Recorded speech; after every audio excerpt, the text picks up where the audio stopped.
Telangana PCC के सदर रेवंत रेड्डी ने टीआरएस और बीजेपी पर किसानों और मुलाजिमीन की नाशों पर सियासत करने का इल्जाम आयद किया। उन्होंने आज महबूबाबाद जिले का दौरा करते हुए खुदकुशी करने वाले टीचर जीतू नायक, नौजवान सागर और 2 किसानों के अरकान खानदान से मुलाकात करते हुए उन्हें पुरसा दिया। बाद मीडिया से बात करते हुए रेवंत रेड्डी ने कहा कि धान की खरीदी के मसले पर टीआरएस हुकूमत बीजेपी को मोरद इल्जाम करार देते हुए किसानों की खुदकुशी पर सियासी मफाद हासिल कर रही है। इसी तरह सरकारी मुलाजमीन और असातिज़ा की खुदकुशी के वाक़यात पर बीजेपी रियासत की टीआरएस हुकूमत को मोरद इल्जाम ठहराते हुए सियासी मफाद हासिल कर रही है।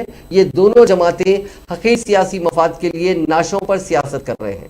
रेवंत रेड्डी ने कहा कि रियासत में बेरोजगारी में इजाफे के लिए चंद्रशेखर राव और नरेंद्र मोदी हुकूमतें बराबर की जिम्मेदार हैं।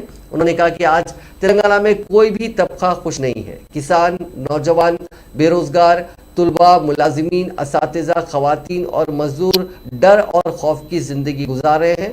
तेलंगाना में आइंदा 18 माह के बाद कांग्रेस का इख्तिदार यकीनी है। इसके बाद ही तेलंगाना में सोनिया अम्मा का राज कायम होगा, जहां हर तरफ खुशहाली रहेगी।